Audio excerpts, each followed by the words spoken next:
Hôm nay là Tết nha. Đây, bây giờ đang là Tết rồi nha. Gái xinh nhỉ.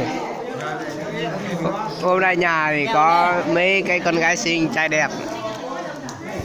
Đây. À cô chợ quay ra đây đi. Này cô chợ ơi. Giới thiệu vài lời đi. Giới thiệu vài lời đi. Thì giới thiệu bản thân ra. Giới thiệu bản thân. Thế cô Hoa giới thiệu đi. Giới thiệu à? Ừ. Biết giới thiệu cái gì nhỉ? Ừ, tên gì? Tên Hoa. Họ gì? Họ Lý. Thôi thì giới thiệu đi. Sinh năm 99 ạ. Có gì có... Chứ phải quên cô hai con là thì, cô ấy cứ thích làm người trẻ nhưng mà thật ra thì cũng có tuổi. À có người yêu chưa? Có rồi. Cô ấy có người yêu rồi nha, mọi người cẩn thận nha. Tôi xin giới thiệu. Tôi chỉ có người yêu. À, cô giới thiệu đi. Sinh năm 2001. Tháng mấy? Tháng 7. Ế rồi. Ngày mấy? Ngày 18. Ngày 18 á? Ngày 81 thì Cô ấy ế rồi nhá. Mọi người, nếu có ý gì thì nói nha. Cô ấy ế rồi. Phát trực tiếp rồi. Không, đây đang quay đang ai nữa. này, còn cái cô, cô này mờ quá. Thật ra thì cô ấy xinh nhưng mà có ánh sáng chiếu vào rồi. Đây toàn là cái có người yêu rồi. À Hương đâu? Sao không dụ Hương lên? Hương có người yêu từ lâu, chia tay từ lâu. Ô tao lại chia tay, thế người yêu Trang đâu? Một cuộc đàm. Cũng mà Chẳng hiểu ai chia tay không ai yêu. Hành giới thiệu đi. Rồi. Bảo người ta giới thiệu đi gọi tên người ta. Là Sùng Văn Hành. Sinh năm tám mấy rồi. Người yêu thì đây nha. Tên người yêu tên gì? Cho hỏi. Tên là Khánh.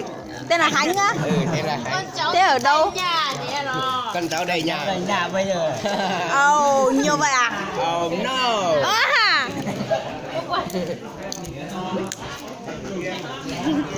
Bạn tên gì? Cô tên Hải. Bạn tên chị là bao nhiêu? 24 chưa có người yêu nhưng mà yêu rồi. Thế à? Chưa có người yêu nha, Nhưng mà có yêu rồi, có vợ rồi. Chưa có vợ nhưng mà có con rồi. có cháu rồi. Đấy ế nhưng mà có đầy nhà.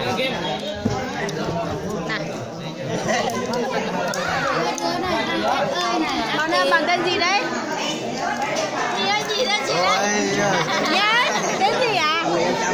Bạn tên gì đấy? Bạn ơi, bạn tên gì đấy?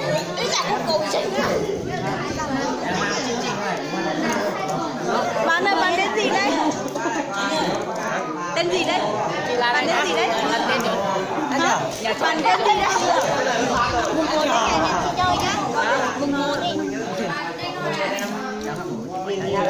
Bạn tên gì đấy?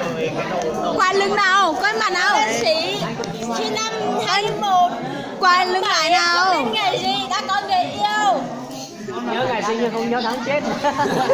Bạn tên gì đấy? Nói đi. Để tao nói thật ra. Bạn ấy tên Khỉ. Đéo ồ. Đã tôi cô Khỉ chứ nhầm không? Bạn nói tên Khỉ. Sinh năm 21. Tháng 7. Một đôi rất là đẹp. Một đôi rất là đẹp. Tên Trang. Chết chưa đâu rồi đấy này. Hả? Chát bè lắm á.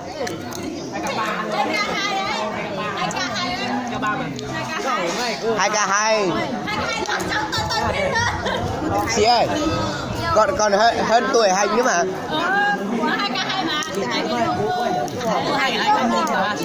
Kiểu như là mình được làm cái giấy nhầm ấy nhưng mà bố mẹ cứ kiểu như là bố mẹ cứ bảo mình gọi nhì là anh nữa cơ.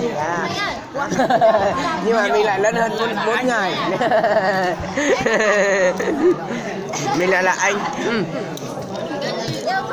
Ôi Nó nói quên mất ăn nhầm cái than đi. Sao lại có cái than đấy nhỉ? Thương em đi đây. Sao này? Ăn nhầm cái than vào. Đấy ăn nhầm than vào. Nó nói chuyện thì quên mất nhìn ăn nhầm cái than. Quay lên. Đang quay. Ô, anh sáng chiếu à? Alo. Hả? Đi hết à? Hai cái hai. Sao đây? Không mà tết xong là đi cắt cho ngắn tí đi. Anh Mạnh đẹp trai. Em tí dài nhưng chẳng qua hôm qua em đi mấy hôm trước em đi cắt rồi. Em quên quất lên trên này xong là cắt luôn cái đuôi bên này. Em quất đây này cái đuôi này nó phải lên xong là cắt ở bên này.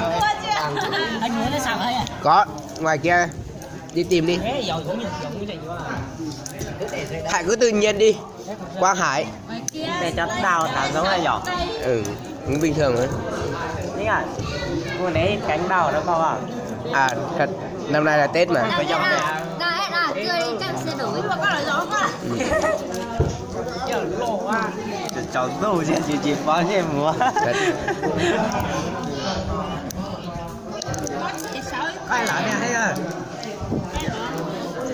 Tôi nhưng mà tôi quá. Thôi hai người đừng có làm đi, hai người đập cái điện thoại đi nhá.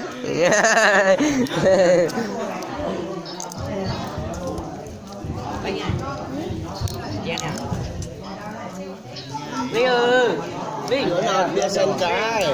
cá dùng câu à? Giống câu. Còn